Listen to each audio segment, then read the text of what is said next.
Hello বন্ধুরা, তো আজকে রবিবারে সকালবেলা চলে এসেছি ২ নম্বর বাজারে গিফটের দোকানে কিছু গিফট কিনবো বলে। আমাদের 4টে বিয়ের নিমন্ত্রণ, তারপরে জন্মদিন রয়েছে।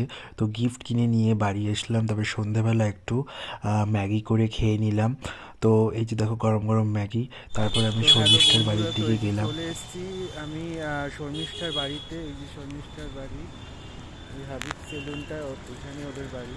তো এখন ঢুকবো ওদের বাড়ির ভেতর, তারপরে ডান্স প্র্যাকটিস করবো। তো দেখতে থাকো তোমরা। তারপর দেখো এখানে ডান্স প্র্যাকটিস করব বলে এসেছি, আর দেখি তত্ত্ব সাজাচ্ছে, তো সেখানে হেল্প করলাম একটু ওদের।